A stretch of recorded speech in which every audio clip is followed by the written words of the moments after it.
in order to survive longer in the apocalypse. This group of humans disguises themselves as zombies and roams different areas. They are the Whisperers, the group that left the hilltop. They are named the Whisperers because they must whisper when they speak. At this moment, Alpha is questioning her daughter Lydia about the situation at the hilltop. Lydia naturally dares not defy Alpha, but, due to Henry's influence, she only speaks about trivial matters and claims she has been kept in confinement without access to any information. Alpha is very angry about this. She violated her own rules to save Lydia, yet now she has obtained no useful information. Faced with her mother's questioning, Lydia trembles, fearing another slap might come her way. However, Lydia timidly asks a question. Did you rescue me just to gather information? Isn't there even a tiny bit of mother-daughter concern? Is that the only reason you came to get me?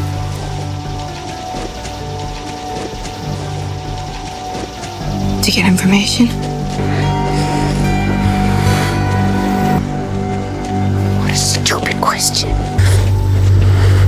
Sorry, Alpha. As expected, Alpha responds with harsh words, questioning the stupidity of Lydia's inquiry. Lydia's expression becomes crestfallen, realizing that her place in her mother's heart is worth less than a piece of information. Alpha no longer pays attention to Lydia and continues walking forward. An hour later, the Whisperers arrive at a mountain gorge to rest. This organization practices the law of the jungle, where survival comes first and everything else can be sacrificed, including one's children. Not far behind them, Henry hides in the ditch, having followed them all the way. However, Henry is eventually spotted, and although he manages to take down the first pursuer swiftly, he is confronted by a burly man, Beta, the strongest member of the Whisperers. Henry was lifted up like a chicken and slammed to the ground by Beta. Alpha learns that someone has been tracking them and is curious about this young man. Henry initially tries to remain silent with dignity, but Beta grips his arm and threatens to tear him apart and feed him to the zombies if he doesn't talk. Lydia watches from behind, refraining from interfering as it might harm Henry further. Henry endures and eventually agrees to speak up. Beta releases his grip, and Henry tells Alpha that he is from the hilltop but wasn't sent by them. I came for her. I'm from Hilltop. You're so stupid. After a moment of consideration, Alpha spares Henry's life and orders Beta to take him along. Then Alpha said to the clan, Where there's one, there's more.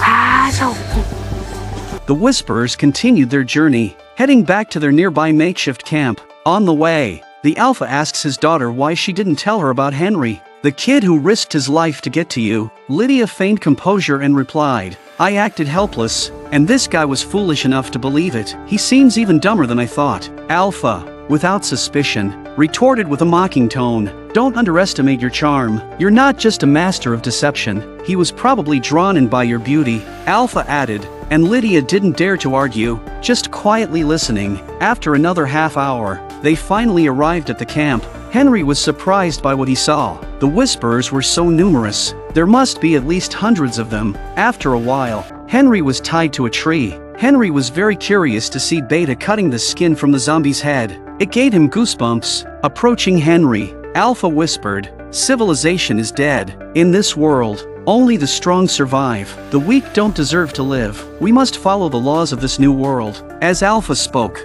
a voice interrupted her. You letting the weak die. A man expressed discontent with Alpha's actions. One of the Whisperers' rules was never to look back for those they lost. However, Alpha, as the leader, had broken this rule by trading two people to save one. The man saw this as an opportunity to challenge Alpha, aiming to become the new Alpha of the group. You the man to replace me? You think?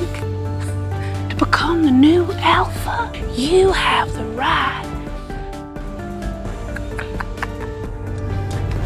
You're changing the rules again. Challenge my leadership at any time. And I have the right to defend it. I know it's you. Challenge isn't his, it's yours. What? No, we weren't. I saw you in the woods. What do you do?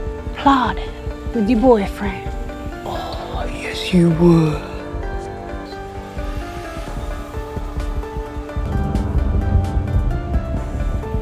the plan was uncovered, and the woman no longer concealed her intentions. She openly accused Alpha of leading them into danger and now left the boy at the camp. Those people won't let it go. She questions why Alpha doesn't get back at the Hilltop organization, who killed so many of their people, accusing Alpha of betraying not only her, but the whole organization.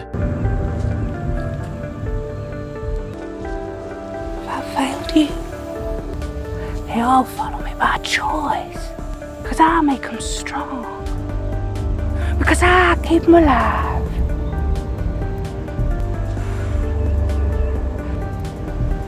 Me. I don't want to fight you. Too late. The woman's head was taken by the Alpha in brutal fashion. Henry watched in shock as his perception of the world was upended. Alpha held up the severed head, displaying her authority to the gathered whisperers. Ultimately, Alpha handed the woman's head to the man, trembling and silenced by fear. The man was unable to utter a word.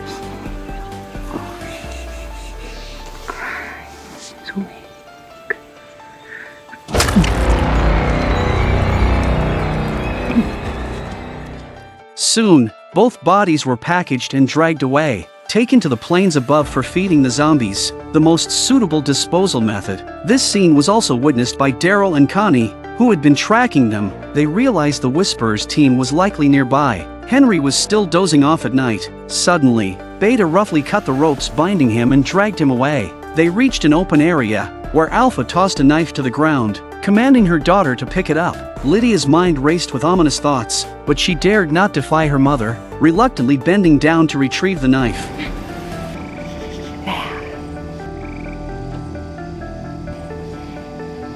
Kill the boy.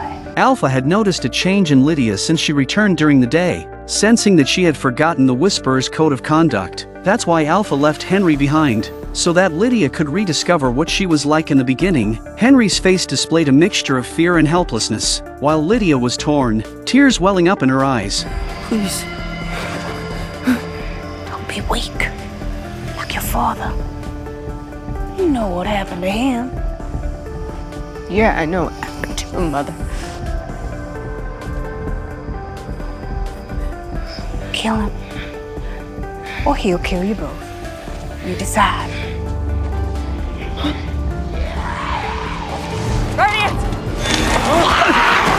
Just then the Guardian, as they called it, swept through the camp. There were screams. Beta had no choice but to leave Henry and attend to the unfolding situation. The Whisperer's first response to the zombie attack was to don masks and blend into the horde. It was a twisted group of individuals. However, some of them were too slow and became zombie prey. Keep your head down. We're leaving. Now. Come on. The attackers were Daryl and Connie. They took care of the sentries, and then they brought the zombies in. Seizing the opportunity, Daryl and Connie removed their disgusting disguises and began to escape with their 2 children. They didn't stop for a second. They had to get out before the Whisperers could react. During their escape, Henry tripped over a tree branch. The 3 of them stopped to check it out. Luckily, he wasn't hurt. Henry then realized that the path they were on wasn't leading back to the hilltop. Daryl explained that Tara had struck a deal with the Whisperers, which they had disrupted. They couldn't risk bringing trouble back. Lydia concurred. The Whisperers are too numerous and would absolutely destroy the hilltop for her. Henry suggested that he and Lydia leave on their own to avoid implicating anyone else. He believed he could handle the situation himself. Actually, Daryl is just tough on the outside and soft on the inside. He also couldn't bear it internally, so that's why he came out to look for it. Though Connie didn't understand their conversation, she urged them to stop arguing and leave. And here's the funny part. Daryl wanted to head north, while Connie aimed for the east. An argument ensued. Yet Henry and Lydia simply followed Connie, and even the dog tagged along. Reluctantly, Daryl adjusted their direction and continued onward. Within the Whisperers' camp, the zombies had been lured away. Some of the tribe members had been bitten. Much to Beta's anger, he resolved to personally pursue and eliminate the threat.